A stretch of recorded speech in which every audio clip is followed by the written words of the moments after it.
let us start. Let's put down our phones and let's read. And let's take a moment of silence and uh, prepare for our worship.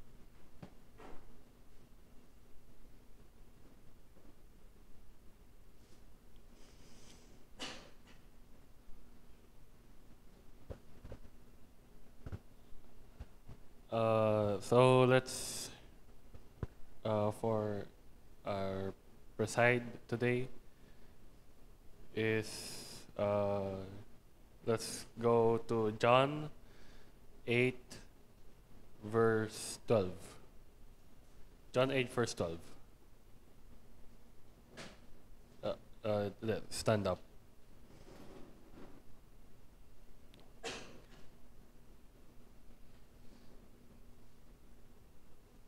John 8 verse 12. Again, Jesus spoke to them, saying, I am the light of the world. Whoever follows me will not walk in darkness, but have the light of life. Okay, let us pray. Jesus, I thank you once again for a blessed Sunday again. I thank you for an opportunity to praise and worship you. Jesus, you are truly the light of this world. Every darkness from every corner will be eradicated because of you. I pray that our pastor for today, Pastor Boye, our musicians, our members, will follow along and be ready for this week's message. Thank you once again for everything. In Jesus' name, amen.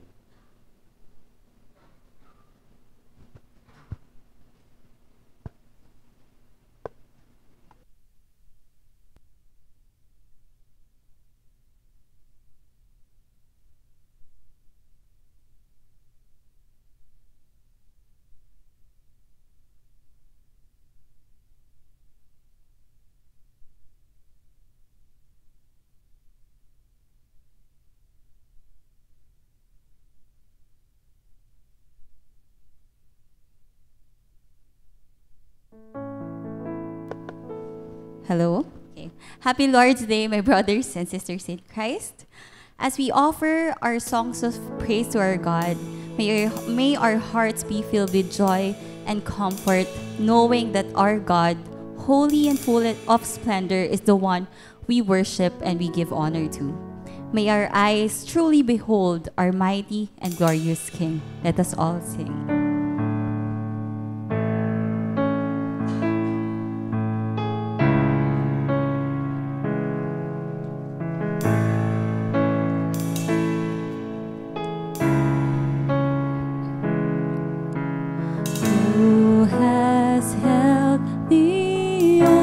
In his hands, who has numbered every grain of sand.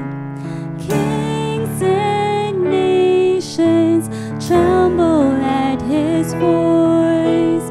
All creation rises to rejoice. Behold, seated on his throne, come let us adore.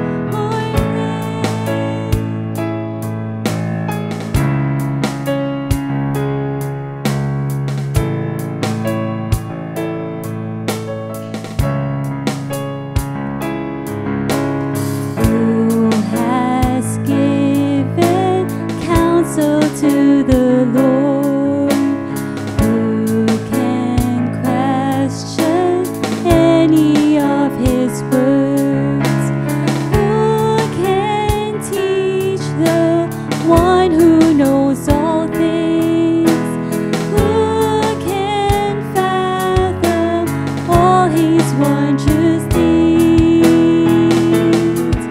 Behold, our God, seated on His throne.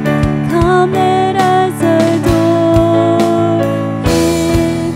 Behold, our King. Nothing can compare. Come, let us adore Him.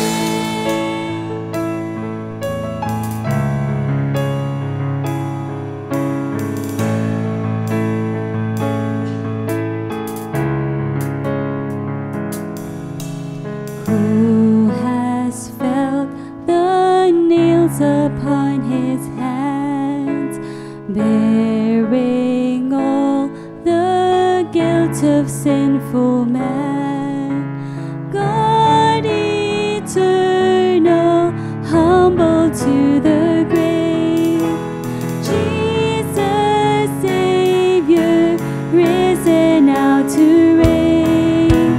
God eternal, humble to the grave, Jesus Savior, risen now to reign. Behold, our God, seated on His throne. Come, let us adore Him. Behold, our King. Nothing can compare. Come, let us adore. Behold, our God, seated on His throne. Come, let us adore Him. Behold, our King. Nothing can compare. Come, let us adore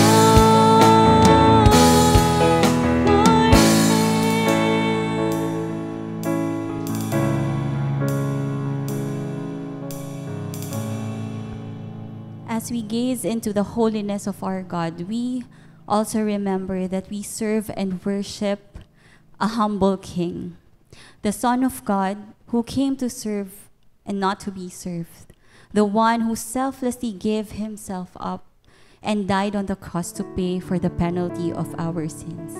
Jesus, our Lord and Savior, the light of the world, to Him be glory forever and ever.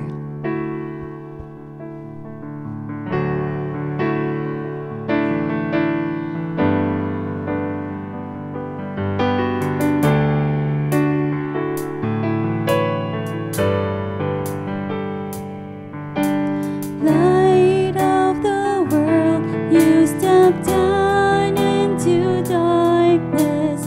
Open my eyes, let me see beauty that made this heart adore you. Hope of a life spent with you. Here I am to worship, here I am to bow down, here I am to say that you're my God. You're altogether lovely, altogether worthy, altogether wonderful to me.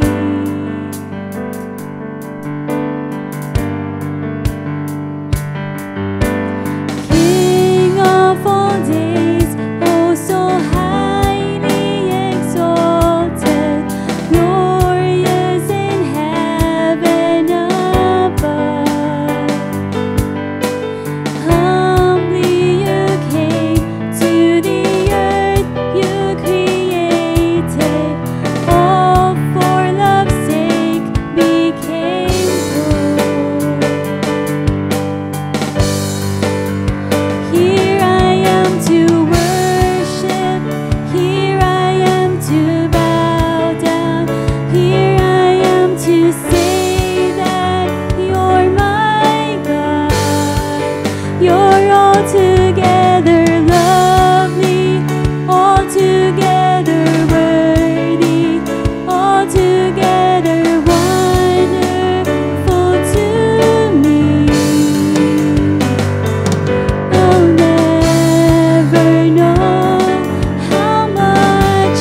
Christ alone my hope is found.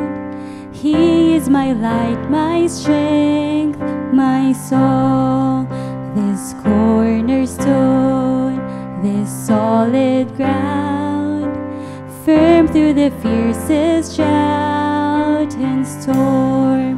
What height of love, what depths of peace, when fears are still, when striving cease. My comforter, my all in all, here in the love of Christ I stand.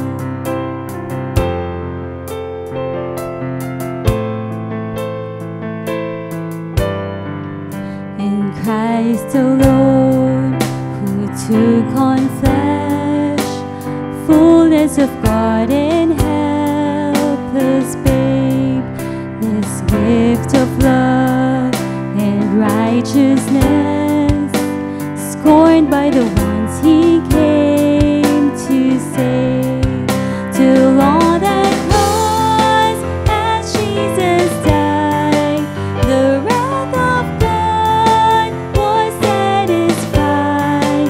For every sin on him was laid, here in the death of Christ I live.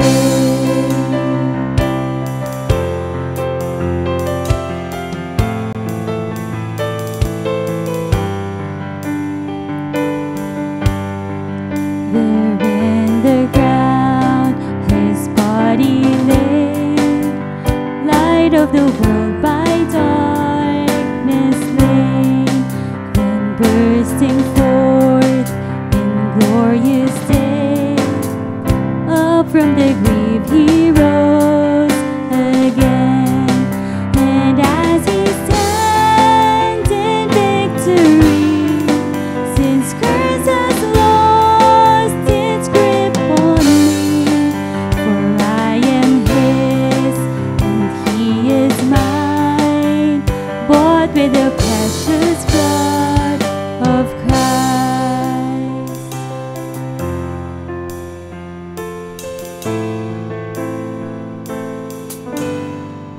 No guilt in life, no fear in death.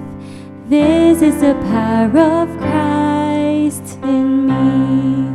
From life's first cry to final breath, Jesus commands my destiny. No power of hell, no scheme of man can ever pluck me from his hand, till he returns or calls me home. Here in the power of Christ I'll stand.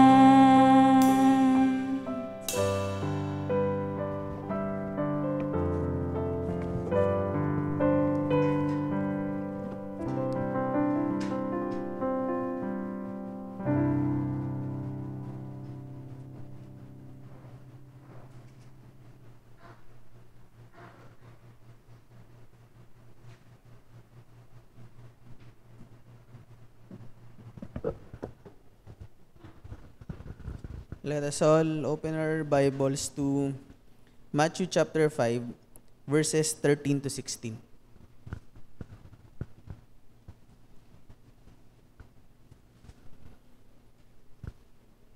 Salt and light. You are the salt of the earth, but if the salt has lost its taste, how shall its saltiness be restored? It is no longer good for anything except to be thrown out and trampled under people's feet. You are the light of the world. A city set on a hill cannot be hidden. Nor do people light a lamp and put it under a basket, but on a stand, and it gives light to all those in the house. In the same way, let your light shine before others, so that they may see your good works and give glory to your Father who is in heaven. Let us all call our pastor, Pastor Boy.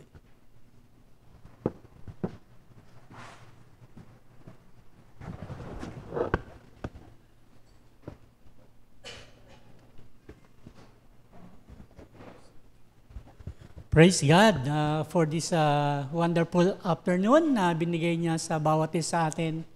At tayo ay patuloy na nagpupuri sa ating Panginoon in spite of the heat around us. So, ibang klase yung init. Yesterday, when we were driving from Talumpok, say we have a Bible study there. So, kasama ko yung anak ko. Then, after that, mga 5 o'clock na, o 5:30 na. So, ang hirap mag-drive.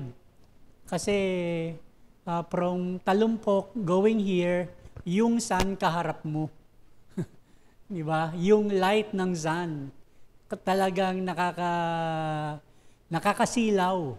At, yun, kung titignan natin, yun yung dapat sa atin bilang mga Kristiyano, no? Makaapekto tayo doon sa iba. Na sila ay nag-radiate yung ilaw, nag-reflect yung ilaw. So at yun po, yung ating pagbabasihan ng ating message for today. So, merong 2 talata rito na yung binanggit lang natin kanina is Matthew chapter 5 verse 14 to 16. Pero titignan din natin yung Matthew chapter 4. So, the first point is turn to the light. The light, no other than the Lord Jesus Christ, and follow Him. So, the light comes, rescuing those in darkness. Sabi rito sa Matthew chapter 4, verse 12 to 14, Now, when he heard that John had been arrested and withdrew into Galilee, and leaving Nazareth, he went and lived in Capernaum by the sea, in the territory of Zebulun and Naphtali, so that what was spoken by the prophet Isaiah might be fulfilled. Always remember that Matthew's gospel is originally written for the Jews. At maraming binanggit si Matthew na mga prophecy from the Old Testament. Because the Jews are waiting for the Messiah to come. At dito pinakikita ni Matthew that Jesus is really the Messiah. Kaya niya, kung titignan po natin yung Book of Matthew, maraming binabanggit, maraming reference from the Old Testament. Dito nga, yung Isaiah, na dun daw maninirahan ang Panginoong Kristo. Yes, Jesus Christ was born in Bethlehem, then lumaki siya doon sa Nazareth.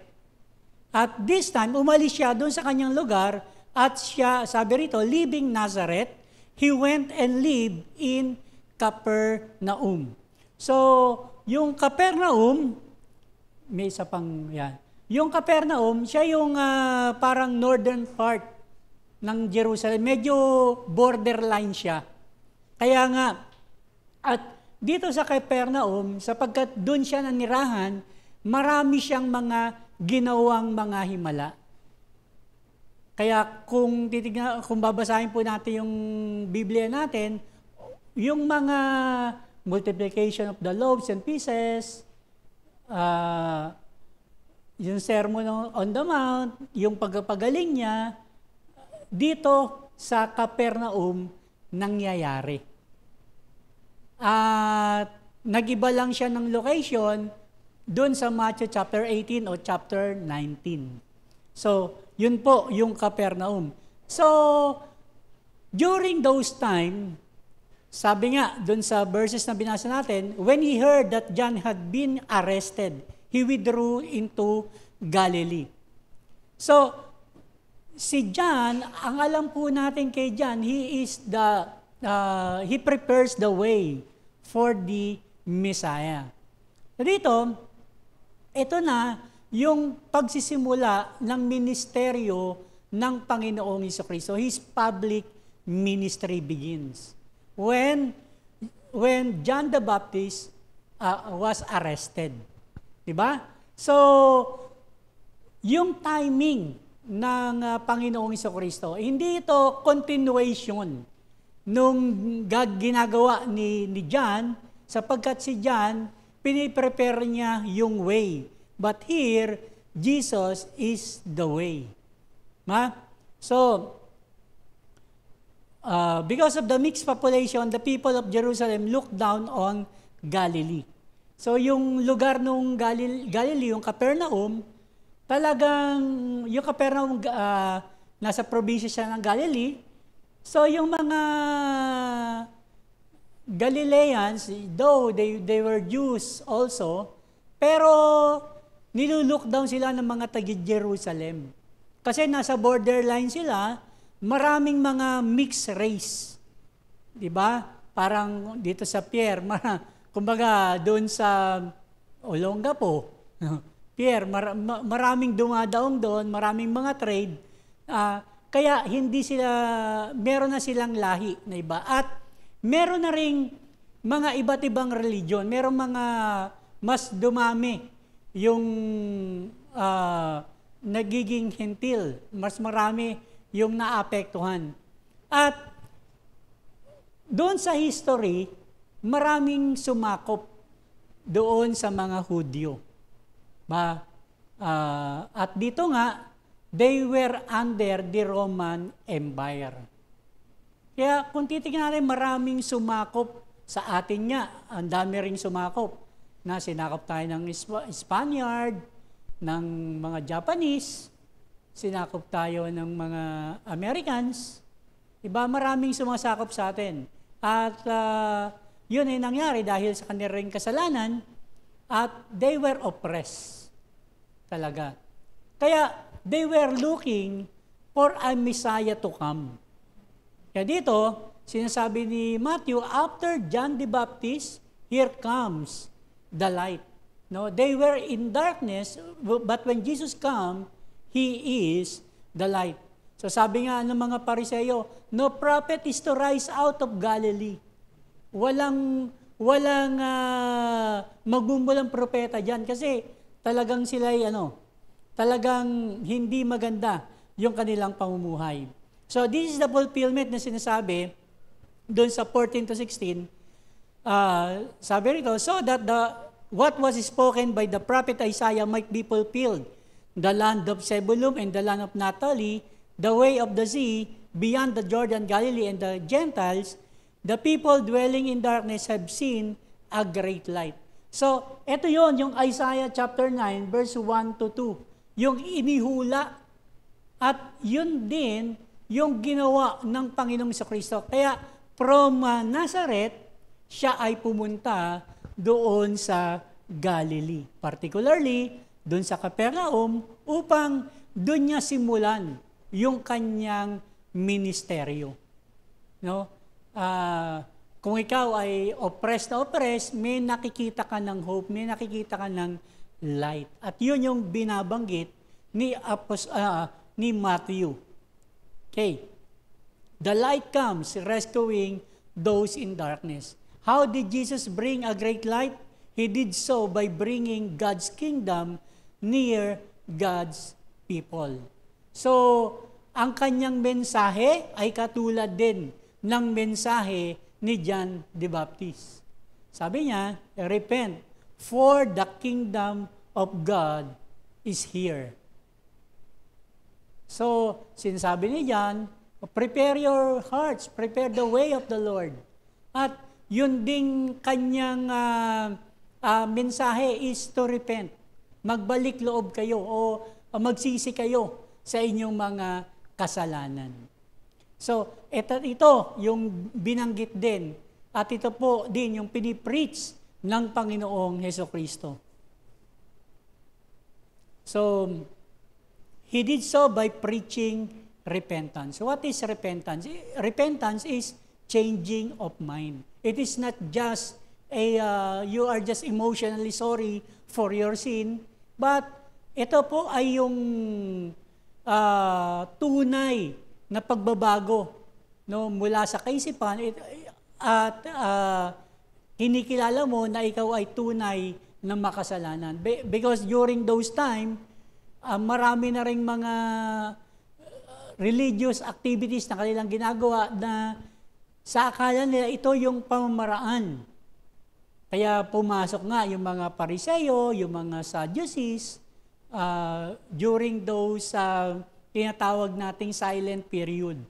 At marami silang ini-inject na mga katuruan. Kinakailangan gawin mo yung mga seremonya na to para ikaw maging katanggap-tanggap sa Diyos. Pero nung dumating ang Panginoong Kristo, ang sinasabi niya, at dumating si John the Baptist, sinasabi niya, mag-repent kayo.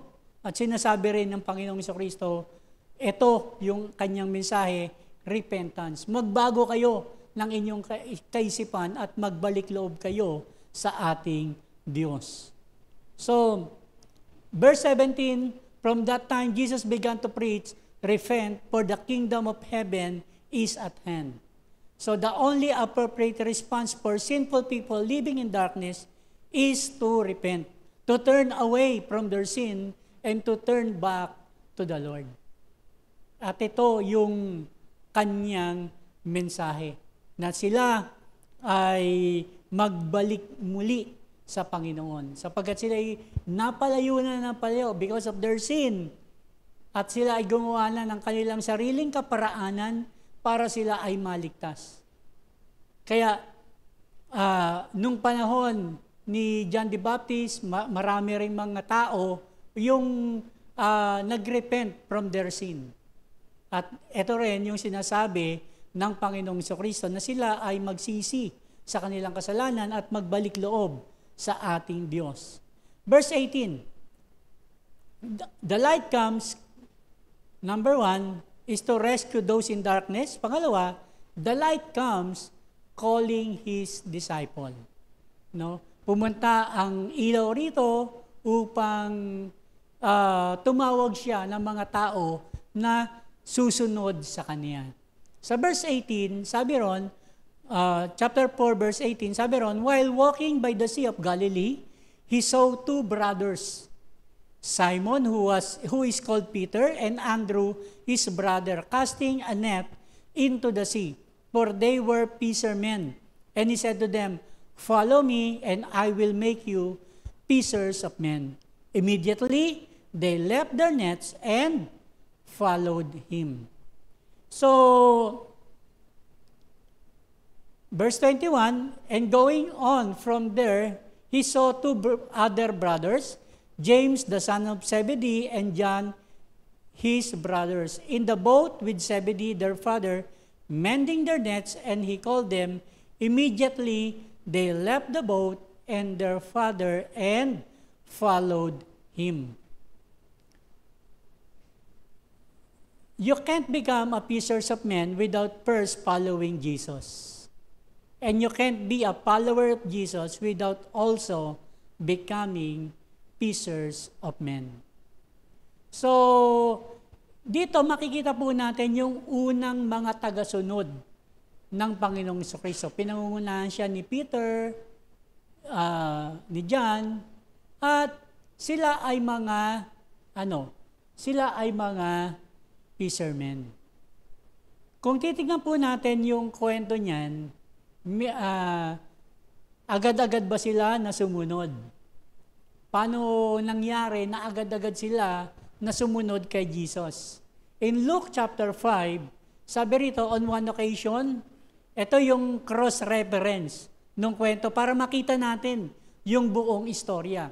Si Matthew kasi, yung kanyang pagkakasulat ay, kumbaga, yung kwento niya on the dot lang. Pero si Luke, mas mahaba yung kanyang pagkakakwento.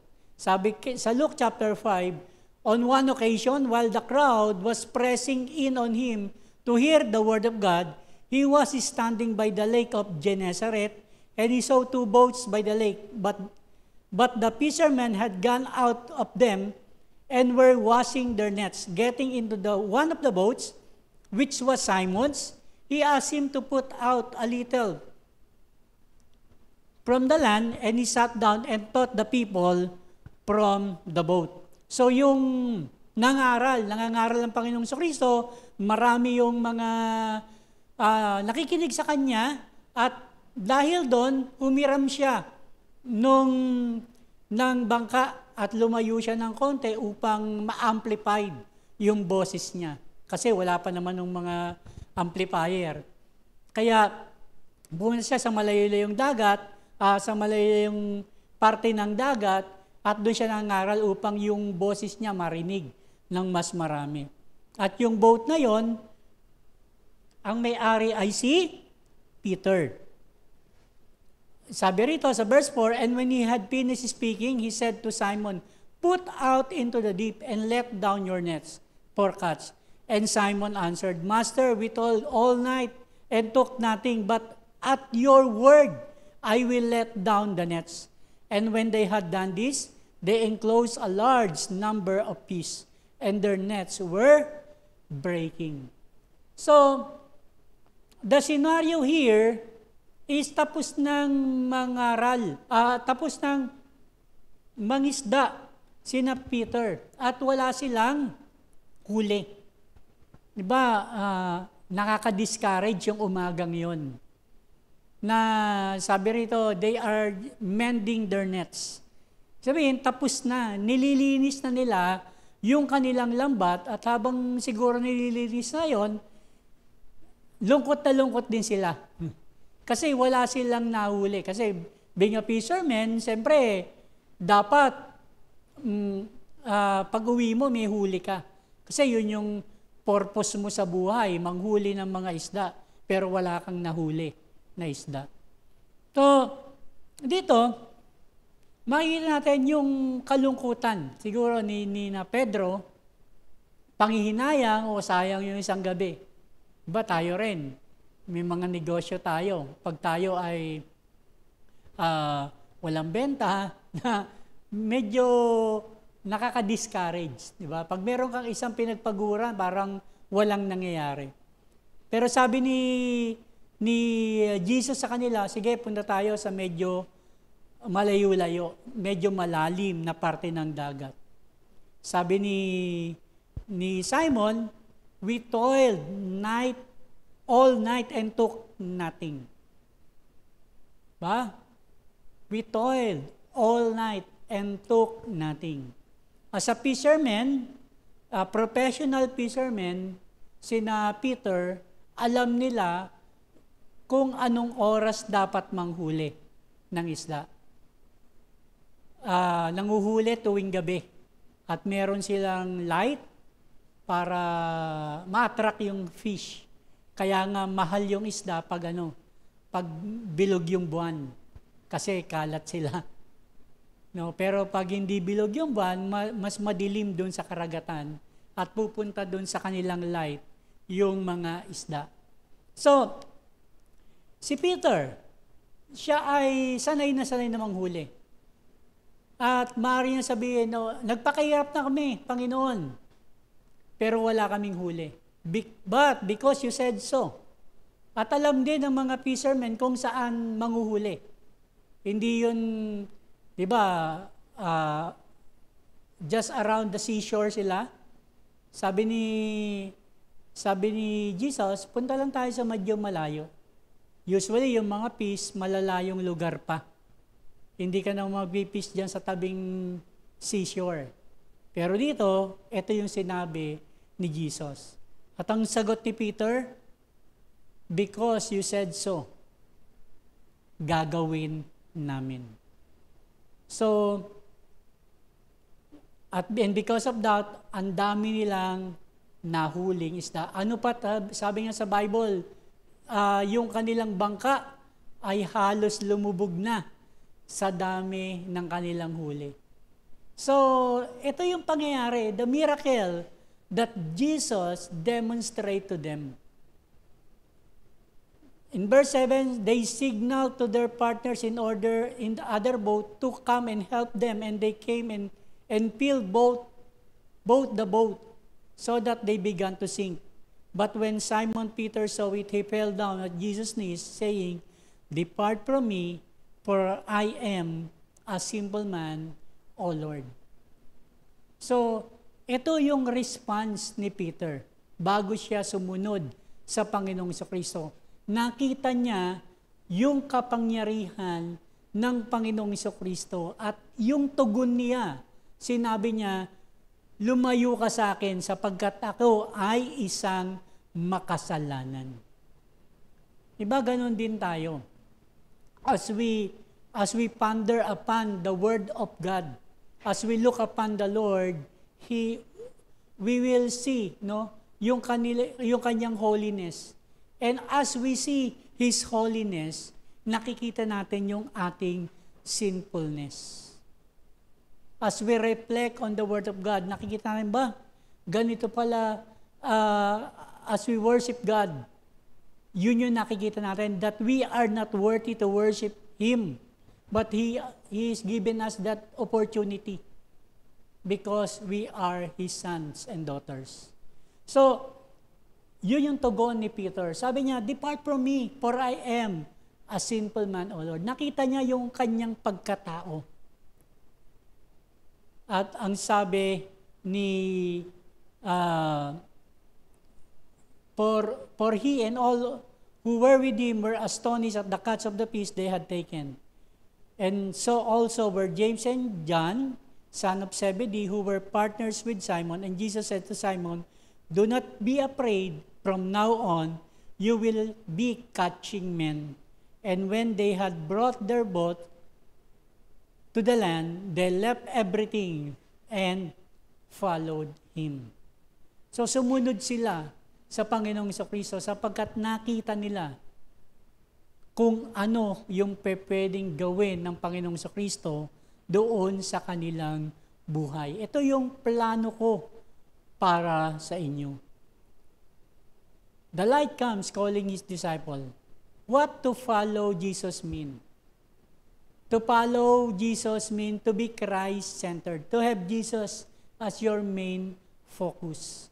Dito, sina Peter, sina John, yung kanilang kaisipan ay doon lamang umiikot kung paano sila kikita, kung paano karaming mga fish yung kanilang mahuhuli. But this time, na-change na yung kanilang perspektibo, yung kanilang perspective. They are following the Lord Jesus Christ.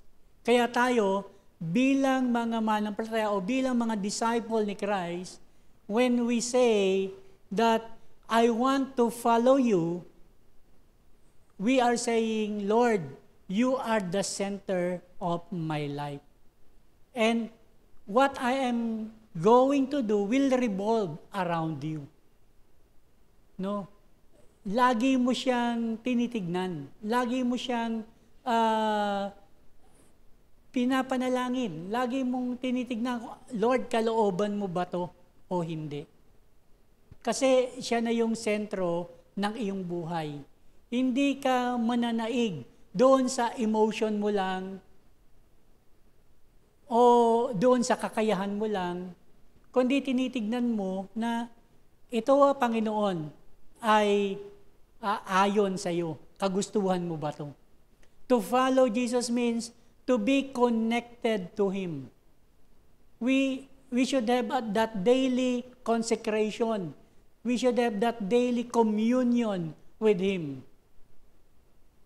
No, yung connection natin kay God ay hindi nawawala. So to follow Jesus also mean a total change. So dito, nakita natin sina Peter, iba na yung kanilang pamumuhay. To follow Jesus also mean to take deep-rooted challenges. Sina Peter, mag-iiba na yung kanilang pamumuhay, pero ito yung challenge, ito yung hamon sa kanila. That sinasabi ni Jesus sa kanila, I will never leave you nor forsake you. Sinasabi ni Jesus sa kanila na, yes, may mga challenges. Yung pamumuhay mo dati ay hindi mo na magiging buhay ngayon. So, I am not saying na umalis na kayo sa business, umalis na kayo sa trabaho nyo para mag-follow na lang kayo sa Panginoong Kristo. Hindi ganon. Ba? Meron mga tinatawag na gano'n, you are called like the Doulos people. Ba, nandito yata si Ted, dito ba sila dito yata sila, si Ted, a graphic designer, he resigned from his work just to be a volunteer in Doulos. No? So dati, sumisweldo siya, ngayon nag-raise siya ng fund for that. Because of volunteerism, because God want him to do that.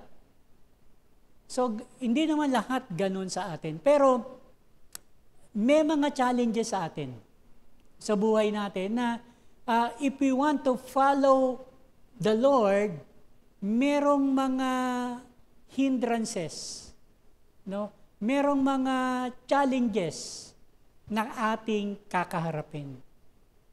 At sometimes, yun po yung tinitimbang natin. Ito bang gagawin ko ay dala lang ng emotion ko? O ito talaga yung pinagagawa ng Panginoon sa akin? Ba? So kagaya ni Peter, they totally followed the Lord Jesus Christ. Sabi nga, following Jesus will be one of the greatest joys of life, but also one of the greatest challenges. You can be a Christian attending every Sunday, you worship God, pero being a disciple, being a follower of God, marami ring challenges, no? Pagdating natin sa ating mga trabaho, ang kaharap natin, mga hindi manampalataya, that will challenge us. Yung faith natin na kung gusto ba natin mag-conform sa kagustuhan nila, makakasin natin, aayain tayo. But you will be reminded, I am a follower of Christ. Hindi dapat ako mag-follow sa kanila, kundi i-follow ko o sundin ko kung ano yung pinagagawa ng Diyos sa buhay ko. Diba? Yung mga challenges natin, sumunod ka sa amin, sumunod ka sa uso, ginagawa naman ito ng ilan, ginagawa naman ito ng marami. Ikaw na lang yung hindi, dahil Christian ka. So, ito yung mga challenges sa buhay natin bilang mananampalataya. The light comes demonstrating the power of God. So, nung dumating ang Panginoong Kristo, ipinakita rin niya yung kapangyarihan ng Diyos. Hindi lang niya tinawag yung mga disipulo po niya, hindi lang niya nag-preach ng repentance, but also He demonstrate God's power. Verse 23, and He went throughout all Galilee, teaching in their synagogue and proclaiming the gospel of the kingdom and healing every disease and every affliction among the people. So, ipinakita niya doon sa mga tao because Jesus is claiming that He is the Messiah. He has to affirm that He is by demonstrating the power of God with Him. No, na siya ay Diyos na makapangyarihan din sa magitan ng pagpapagaling sa mga may sakit. Remind you that Jesus did that thing, no, to affirm yung kanyang yung kanyang pagka-Diyos. It is not for us to nagayahin yung pagpapagaling na ginawa niya so that the power of God will be displayed. So, praise God kung meron tayong pinapanalangin na gumagaling sa kanilang karamdaman. Ngunit, hindi po iyon yung point ni Matthew. Ang point ni Matthew that Jesus is the Messiah at ginagawa ng Panginoong Kristo yung mga bagay na yun. So, not all the sickness can be healed, no? God can able to heal all diseases. But hindi lahat ng mga tao pinagaling niya. merong ding mga tao na hindi niya pinagaling. Because kagaya ng yung kay Tongi, na nung siya lumapit sa kanya, Lord, are you willing to heal me? And Jesus did. No? Yung kalooban pa rin ng Diyos. So, yung sentro rito, hindi yung pagpapagaling ng Panginoong Kristo, kundi pagpapakita ng kapangyarihan ng Diyos. Verse 24, so his fame is spread throughout all Syria, and they brought him all the sick, those afflicted with various diseases and pains, those oppressed by demons, those having seizures and paralytics, and he healed them. And great crowds followed him from Galilee, and the Decapolis, and from Jerusalem and Judea, and from beyond the Jordan.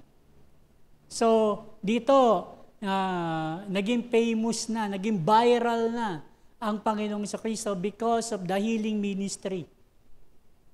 Pinakita niya talaga niya na siya ang Diyos na makapangyarihan. At kung titignan po natin in Matthew chapter 8,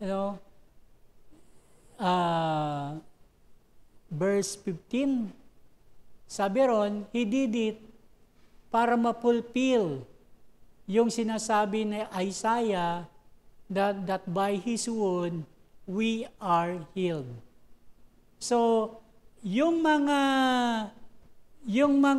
pagpapagaling ng Panginoong Kristo na ito ay para i-prepare siya doon sa mas higit na purpose niya na tayo ay pagalingin sa tunay nating sakit, which is the sin in us. That by His wound, we are healed. Yung total na, yung tunay na karamdaman natin. And this time, He demonstrates the power of God.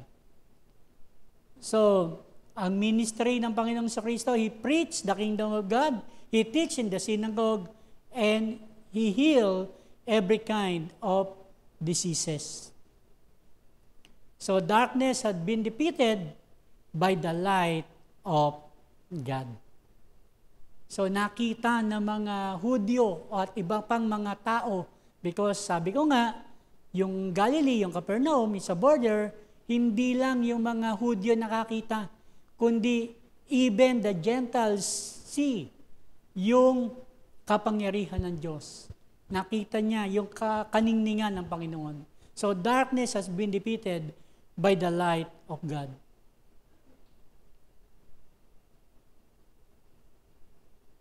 Sabi sa Colossians 1:3-14, He has delivered us from the domain of darkness and transferred us to the kingdom of His beloved Son, in whom we have redemption, the forgiveness of sin. Ano yung ating application? Turn to the light and follow Him. Lumapit ka sa ilaw at sumunod ka sa Kanya. Second, in Matthew chapter 5, verse 14-16, sabi rito, ito yung binasa natin kanina, you are the light of the world. A city set on a hill cannot be hidden, nor do people light a lamp and put it under a basket, but on a stand, and it gives light to all in the house. In the same way, let your light shine before others, so that they may see your good works and give glory to your Father who is in heaven. Sa kapanahunan ngayon, pag nag-brown out, medyo hindi na nauuso yung kandila. No? May mga solar light na, cellphone, bukas agad. Once na namatay yung ilaw, bukas agad yung cellphone natin. So, the light comes challenging us to spread His light. So sabi rito, you are the light of the world. The moment that you accepted Jesus Christ as Lord and Savior, you are the light of the world. Hindi niya sinabi rito, you will become the light of the world. Sinabi niya, you are, as a follower of Christ, you are the light of the world. People will see you. People will see your testimony. Ba? So, ang pangalawa na lesson natin, we must turn on your light and make disciple. Turn to the light and follow Him. Pangalawa, turn on your light and make disciple. The light that is in you, you have to turn it on. Buksan natin. Ba, yung ilaw yan, pero yung purpose niya ay lalabas kung siya ay binubuksan mo. Ba? Pag yung sa gate, minsan nakakalimutan mong buksan yung ilaw. Madilim. Kahit na may ilaw pero hindi nakabukas, sayang naman. So turn on your light and make disciple. Sabi rito, you are the light of the world, a city set on a hill cannot be hidden. May binabanggit po rito ang dalawang klase ng ilaw. Sabi rito, yung light comes from a city set on a hill. So, kung nandito tayo sa ibaba, no, yung hillside, makikita mo yung, diba, yung kita rito, malampaya. No? Kita mo yung light niya, malayo ka pa lang. Nakikita mo kasi sama-sama sila na bukas. Maraming mga ilaw, sabay-sabay na nagbubukas, kaya kitang-kita doon sa darkness yung ilaw na yon. So, ito, a city on a hill, our light as a church, as a believers of Christ, yung community natin as believers of Christ. No, yung church as a light to the world, that people will feel na merong mapil nila yung ilaw na nagmumula sa atin bilang iglesia. So as a church, we let our light shine by our worship, by our ministry, and by the things we stand for.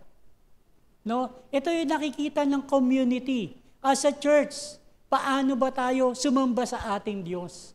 Paano ba tayo nagmi-minister sa kanila? Diba? We share to them the gospel. Sometimes, we do some social work to them because we want to share the love of God to them. So as a church, ginagawa natin yung mga bagay na yun.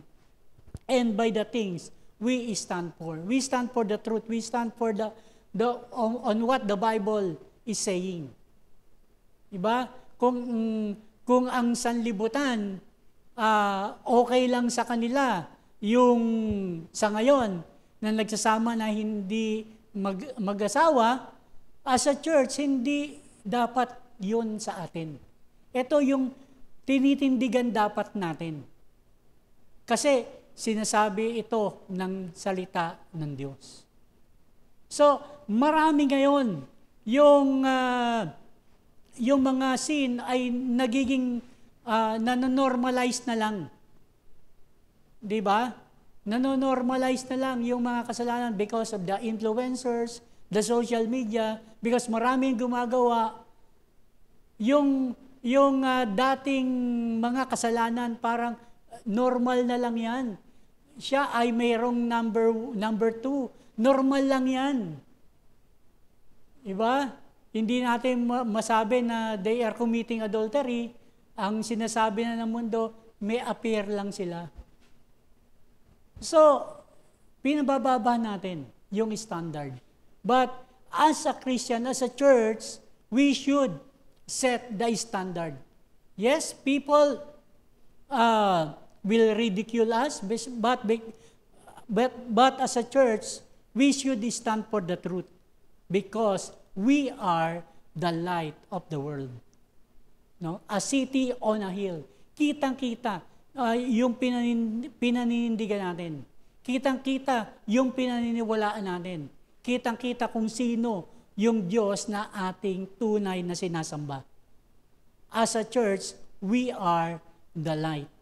Pangalawa,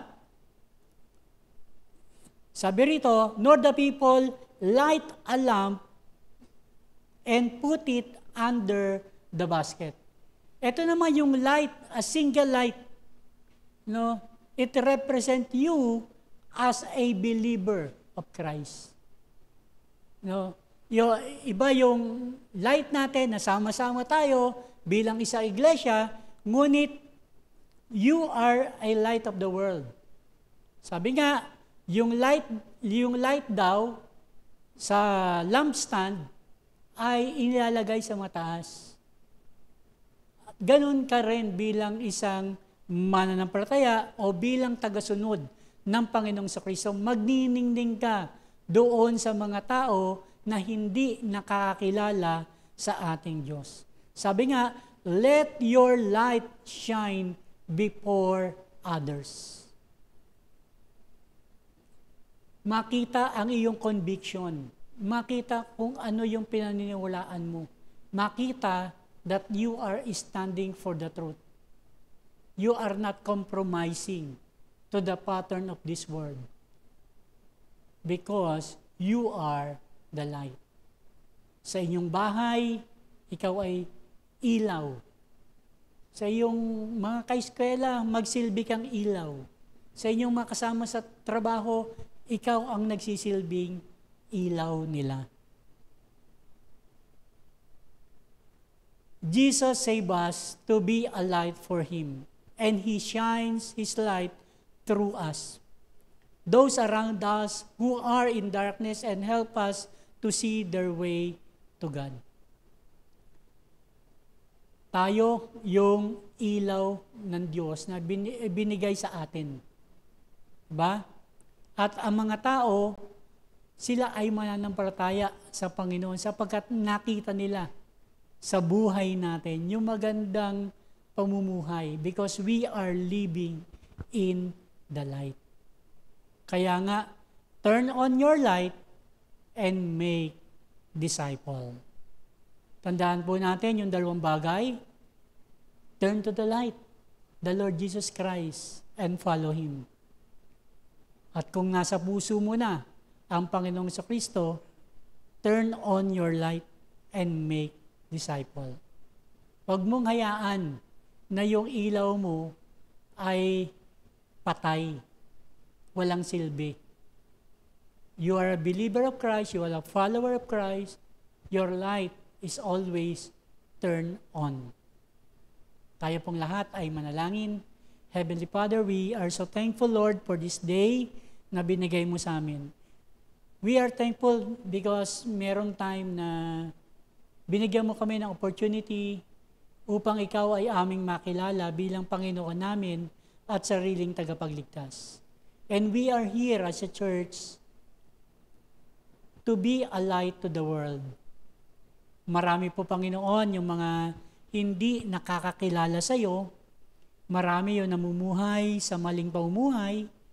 Ngunit narito kami, Panginoon, bilang isang iglesia, magsilbi po kaming light sa community na amin pong kinabibilangan. And as an individual, O God, let our light shine before others. Panginoon, maraming challenges, pero nawa, mapanatili po namin ipinamumuhay ang iyo pong salita. Purihin ka, O Diyos, ito ang aming sangod dalangin sa pangalan ni Jesus. Amen and amen.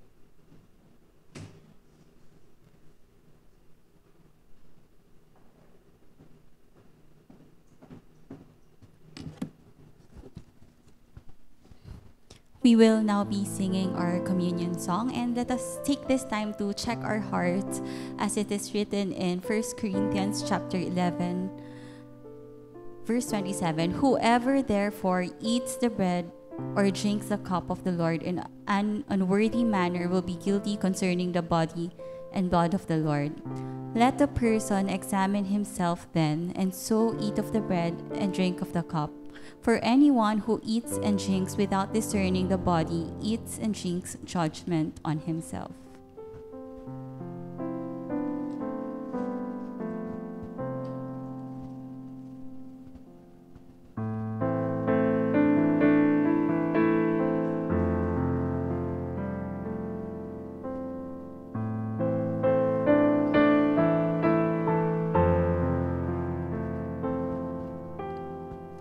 Behold the Lamb who bears our sins away, slain for us.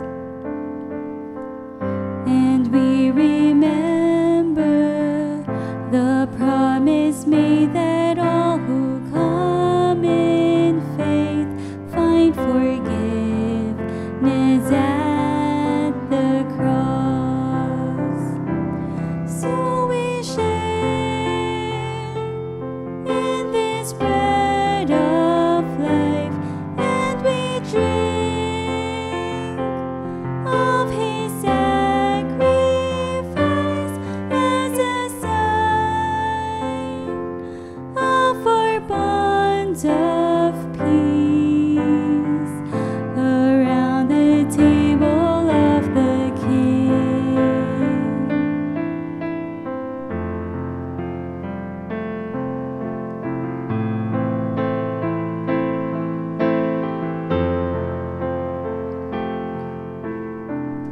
The body of our Savior Jesus Christ, torn for you.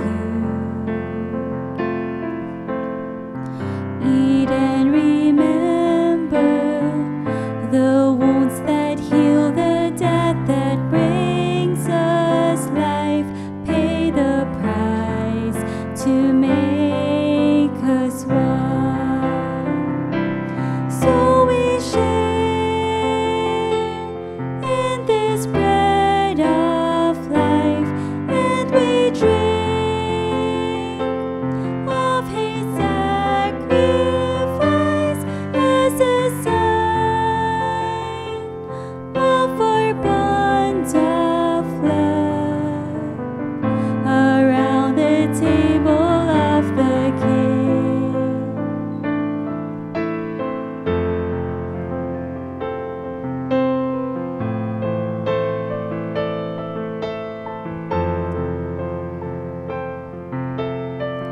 The blood that cleanses every stain of sin, shed for you.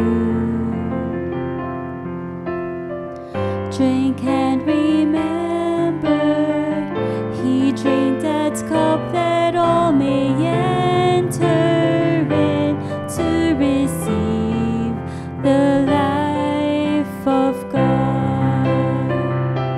So we share in this bread of life, and we drink of His sacrifice as a sign of our bonds of grace around the table of the King.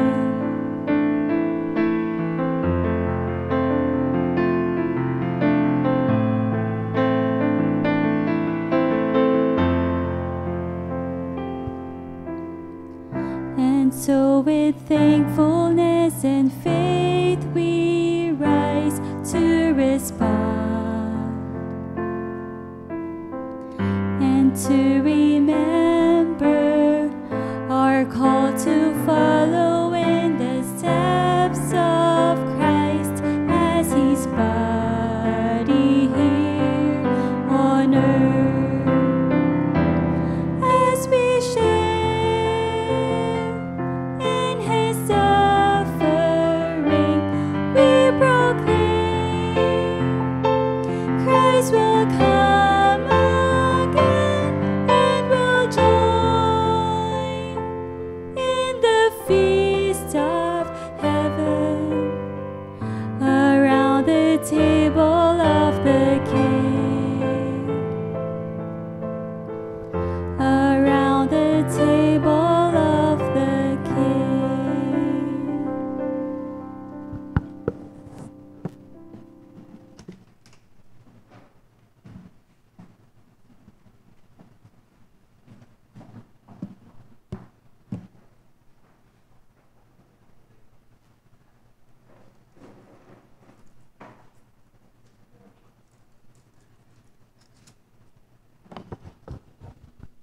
Now we have that element of the bread and wine, which symbolizes the body and the blood of the Lamb, the blood of Christ.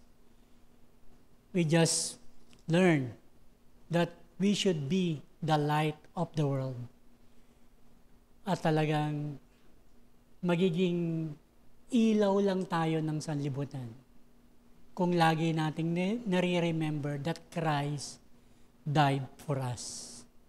Yung pag-ibig ng Diyos ang siyang patuloy na magmo-motivate sa atin para tayo ay maging ilaw ng sanlibutan.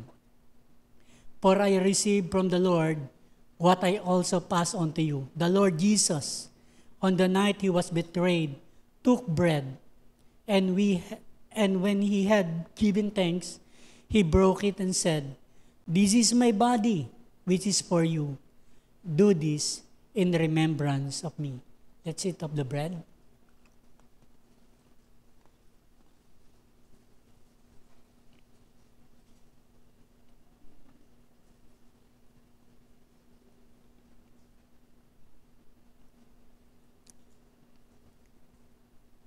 In the same way, after supper, he took the cup, saying, "This cup is the new covenant in my blood.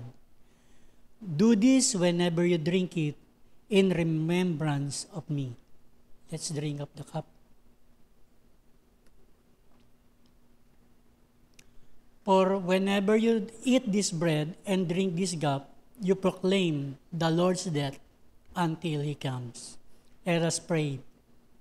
Heavenly Father, we are so thankful sa pagmamahal mo sa bawat isa sa amin. We are thankful for your sacrifice on that cross. We just commemorate it last 2 weeks ago. And nagpapasalamat po kami, Panginoon, dahil sa iyong dakilang pag-ibig sa amin. We are not deserving, pero namatay ka sa krus para sa amin. At ngayon, inaalala po namin ito at magsilbi itong reminder sa amin upang lagi kaming maging ilaw ng sanlibutan. May the God of hope fill you with all joy and peace as you trust in Him, so that you may overflow with hope by the power of the Holy Spirit. Amen and amen.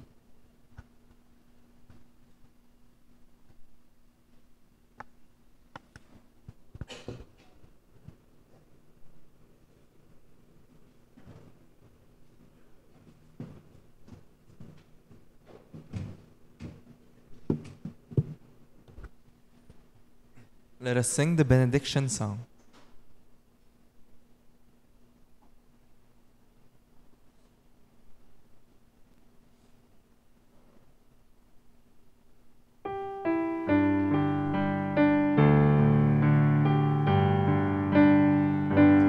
May the peace of God our Heavenly Father and the grace of Christ the risen Son and the fellowship of God the Spirit keep our hearts and minds within His love.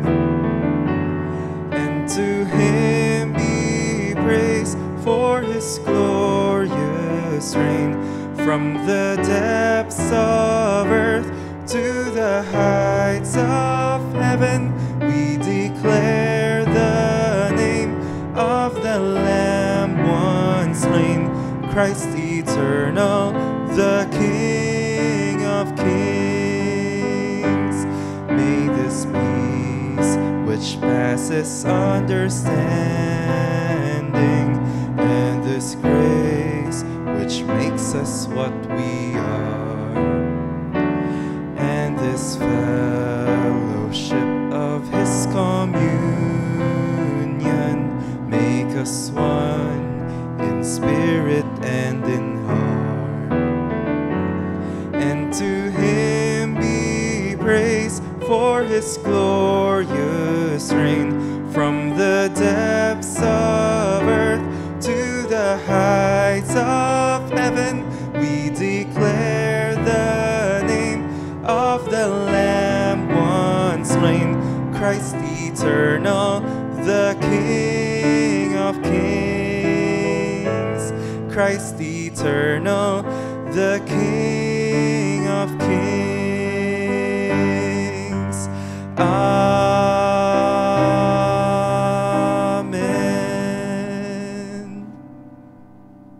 Our worship service ends here. Thank you so much for joining us today, and we hope to see you all again next week.